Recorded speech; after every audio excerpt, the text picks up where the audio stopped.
Yes, so the truth, right? The organization is the one that has the truth, right? So you're raised in the truth. I left the truth. There was a lot of good in being raised as Jehovah's Witness, and then I also feel there was a lot of unhealthy type of education. We're taught there is nothing outside of the witness organization.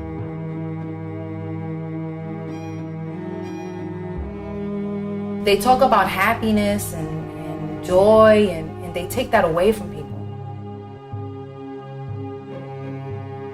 I don't think they question the doctrines that are being given to them. They become comfortable with it.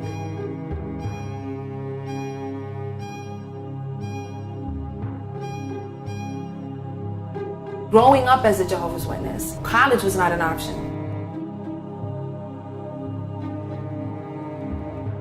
Anytime you take away a child's freedom of choice, you've taken away that child's spirit.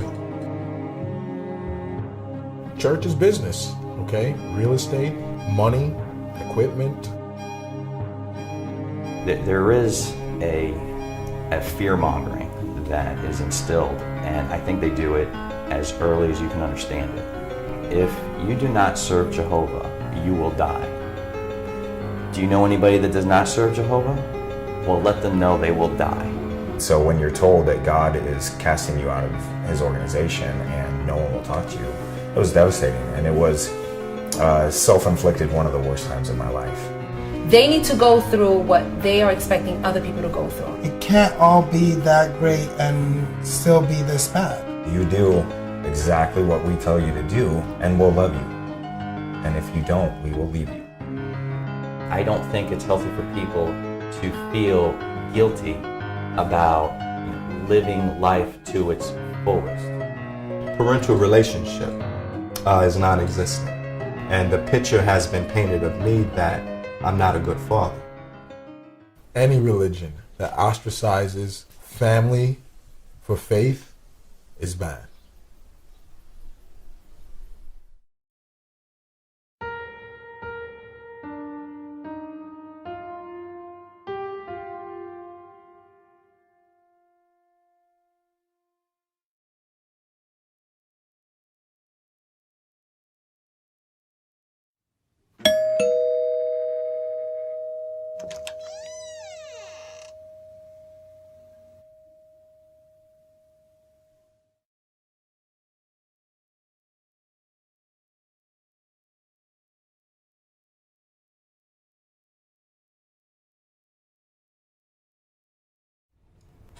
As far as high school and college, again, for me, college was a preparation that jump-starts you for the rest of your life.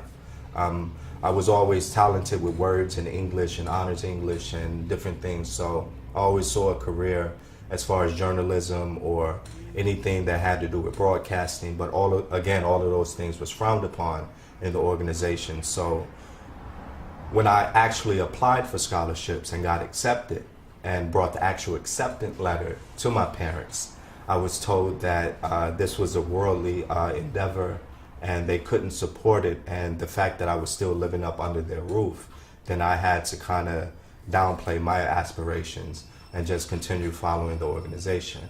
Also have a memory of wanting to attend aviation school, and based on the same principle, that was frowned upon. Field service.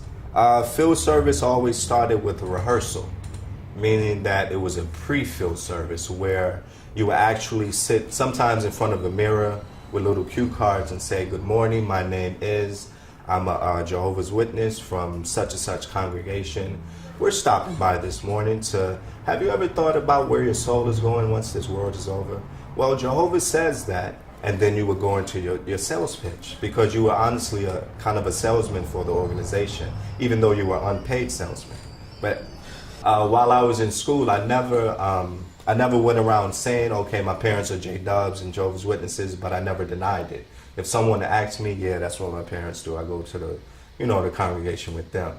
But to actually go to a door and your friend opened the door and he's laughing at you, and you're trying to tell him in a serious manner, like, look, Jehovah loves you, and then you start laughing because you like, this is a joke. And this is funny, and then he's saying, you know, I'm gonna tell everybody once I get back to school, and you telling him, let's keep this between us, it's our secret, and I don't want people to know. And it was, you try to find humor in your pain, and that was one of those moments.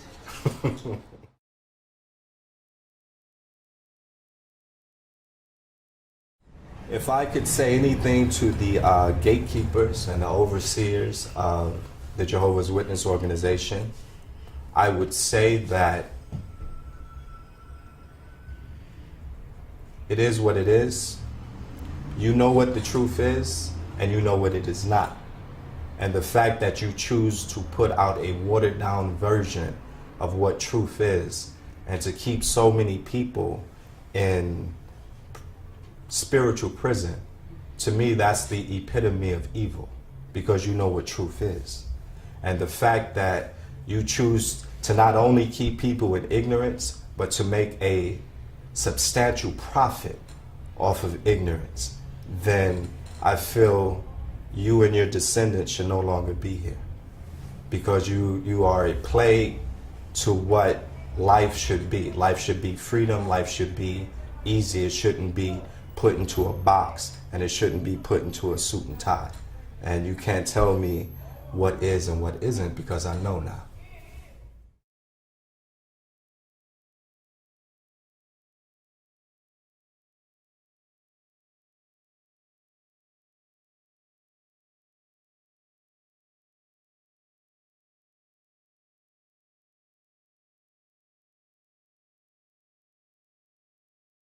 When I was in elementary school, all the teachers knew, and so I couldn't participate in anything. And that was hard, you know, because when they're giving away Halloween treats or candy canes, right, or when there's a Christmas pageant and you really wanted to come out as one of the elves or whatever, that was hard. Junior high school, I remember I wanted to be part of the track team, and I did it for one day, but you're not really allowed to participate in secular sports. And so I did one practice. I was pretty fast too when I wasn't allowed, so I couldn't be part of any team sports. I'm a big sports fan, and I think one of the reasons why I'm such a big spectator sports fan is because I was never allowed to participate. And but I do remember in high school. Now at this point, there was a time, and I can't really pinpoint what age, but maybe about 15, I decided, all right, well, this is my life, right? And so I accepted that I'm a JW, and this is going to be my life. And we read The Crucible in English class. And I remember the girl who was giving me Bible studies told me, you can't read that book. That book has a lot of Satanism in it.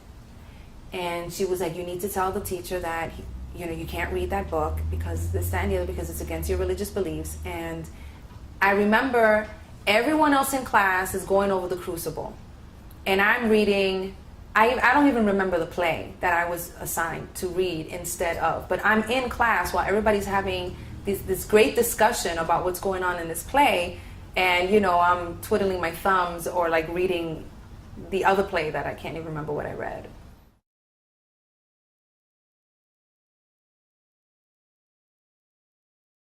I went to high school, I entered into the honors program. I was always a straight A student.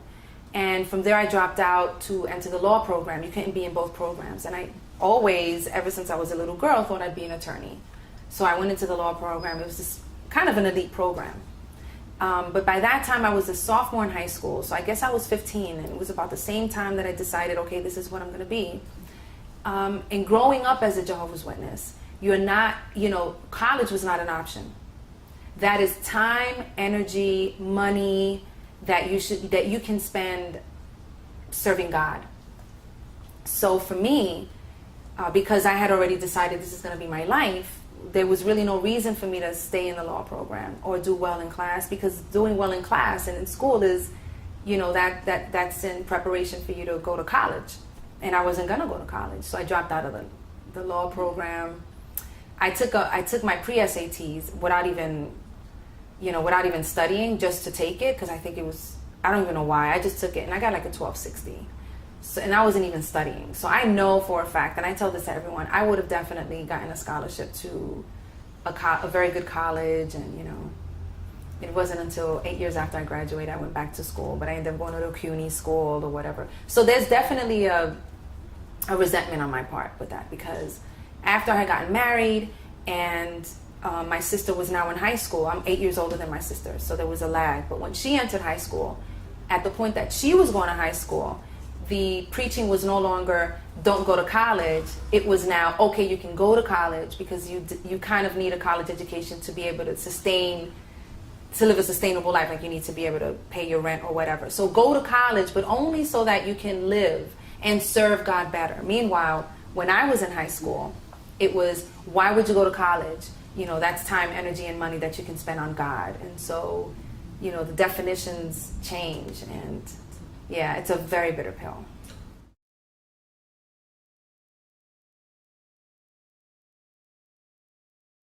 So dating in the organization is very different from dating outside of the organization. When I say dating, there is no dating in the organization. When you meet someone of the opposite sex and you speak to them, you talk to them with the intentions of this person possibly being a lifelong mate. And if you become boyfriend and girlfriend, they are basically your fiance. I mean, it's a big step. But you're really not allowed to date, right? I mean, in the contemporary world, the conventional world, worldly people date and they figure out, you know, if this is what I want, if this is not what I want. And, you know, they explore. And you're not allowed to do any of that. I would say that 80 to 100% of the marriages that occur within the organization are because they want to have sex legally within the organization.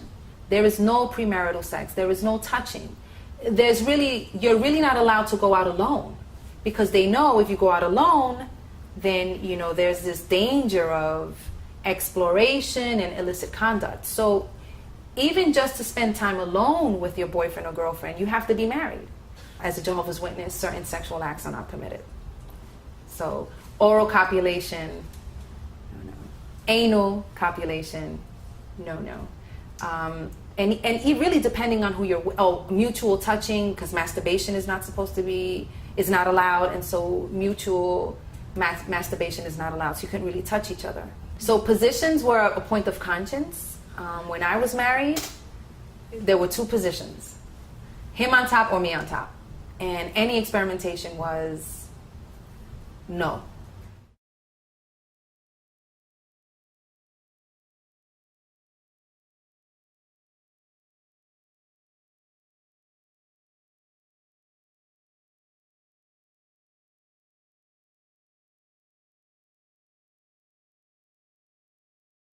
This fellowshipping basically means that God is casting you out of his organization.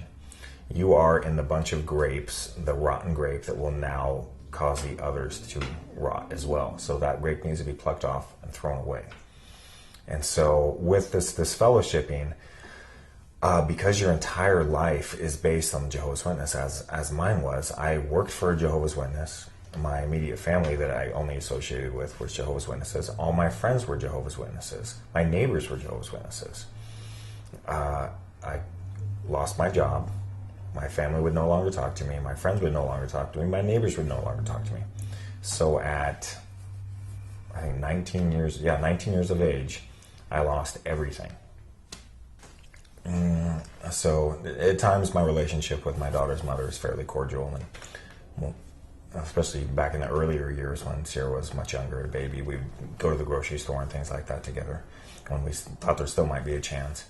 And we were at the store one time, and I think Sierra was around 2 or so, or something like that.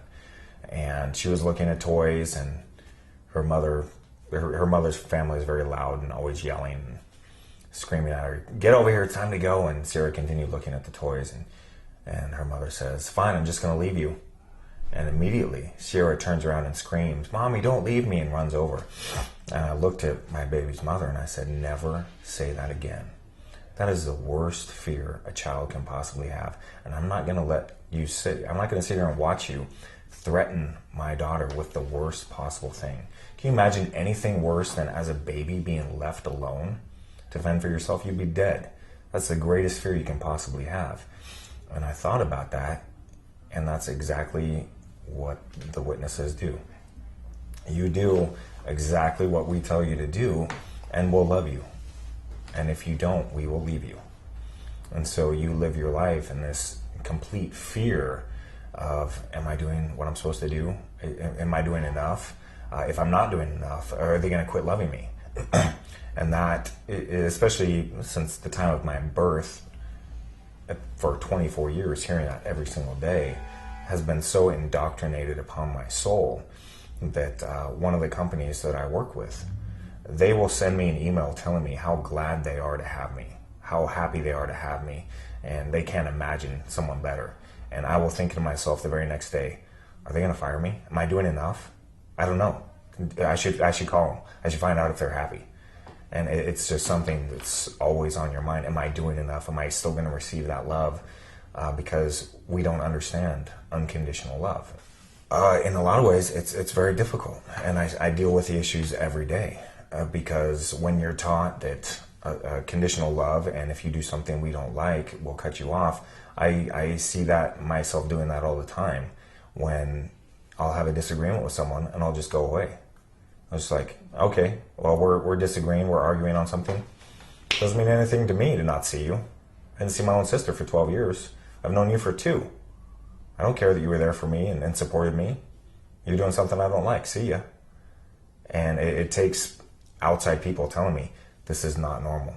This is not the way your life is. And I'm like, it's not? You mean all of you aren't like this?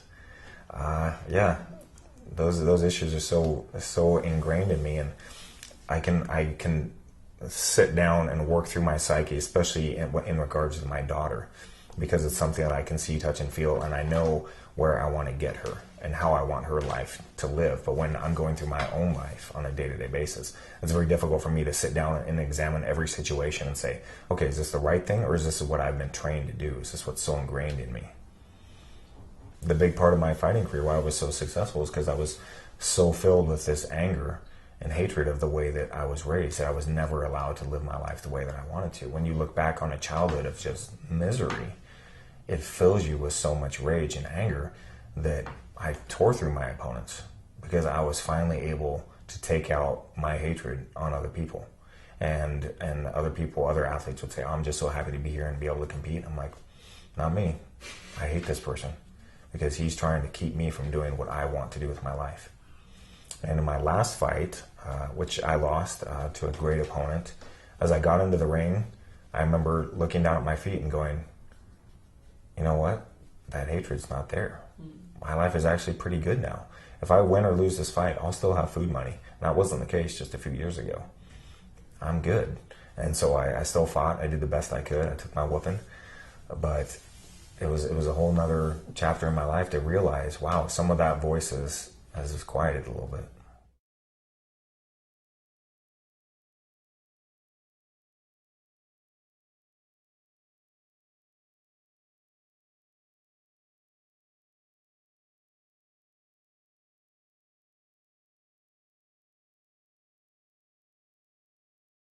What I thought was heavy at time was the schedule that we had to maintain in terms of going to the meetings. You know, the time that was allocated towards the meetings themselves, preparation before the meeting, getting there, other activities like field service. You know, if you added up the amount of hours over the course of the week, it was a lot of time. And for a kid, it was too much for a child. And there were a lot of times that I would have preferred to be home, doing schoolwork, resting, watching TV, playing. Yeah, I used to cut field service, sometimes cut meetings and go play ball instead, because it was nice out. I don't want to go preaching. I wanted to be outside playing ball like some of the other kids. And I knew that once I went home, that I probably wasn't going to be able to come back out, at least not out far enough to play basketball, unless I was playing with other witness kids, which wasn't always something easy to put together. So sometimes I would cut and I'd just play in my dress shoes. Now, playing ball in dress shoes on asphalt, it doesn't work as well as sneakers, right? Because you're sliding all over the place. you look like you're cutting church, right? Everyone knows what you're doing here, and you get sweaty, right? You're getting sweaty in dress clothing, wool or polyester suit pants and shirts and stuff. Like it's not comfortable playing ball in dress clothes. Listen, if your family's religious and you want to have a little church or a little Bible study with your kid, that's all right, right? I can understand that if that's your deal. But I don't accept if that's the only deal. And that was my situation. My situation was like, it's A, your schoolwork, and B, you're religious. There was nothing else. And then I knew that was wrong. I knew that it wasn't school that was replacing the things that I needed, because school was just during school time.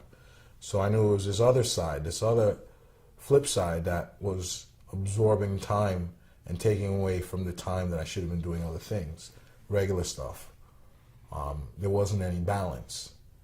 And that's what ultimately made me averse to it, because you have too much of one thing at some point you're going to say, I don't want that anymore. I'm tired of that. I don't like that anymore. And once I got my fill, it was time for me to move on.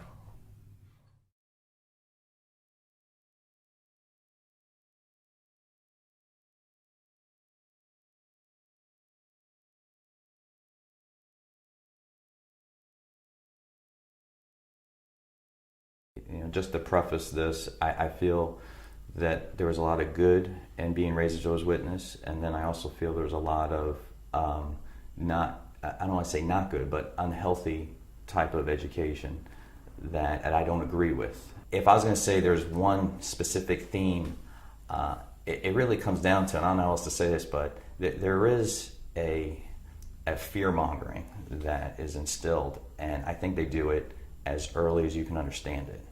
I had found a notebook from when I was 6 or 7 years old, and I was at an assembly when I had written this. I found this notebook, and I was in my mid-20s, and one of the things written in there was, and I remember the words very distinctly, it said, if you do not serve Jehovah, you will die.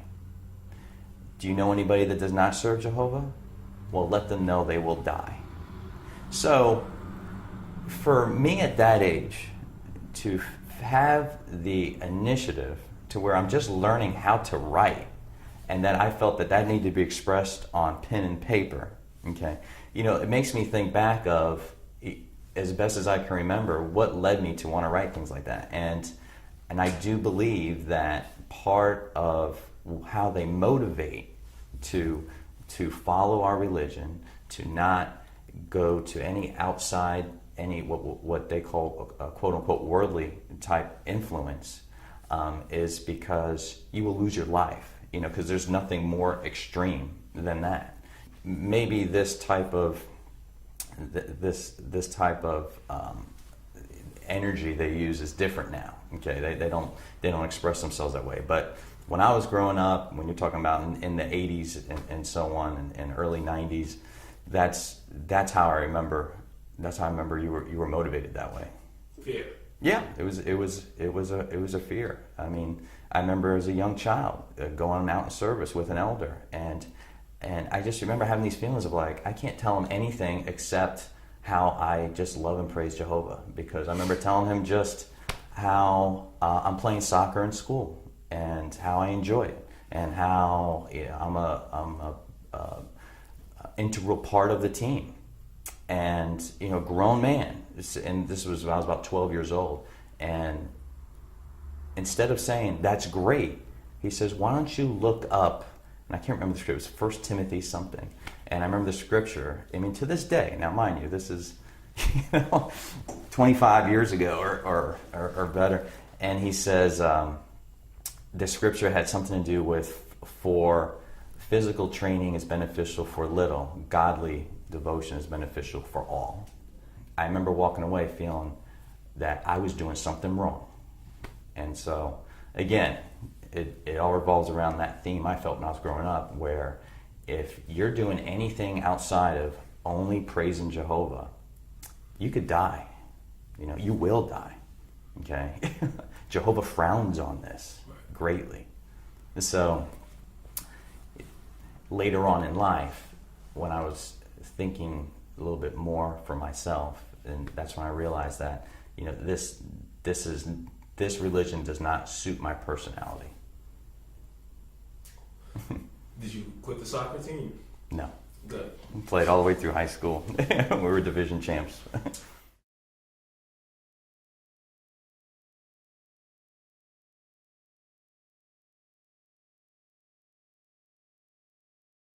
Leaving the organization, you think that you're led to believe that you might end up in a really bad situation. They use a lot the preaching of learn the truth and the truth will set you free.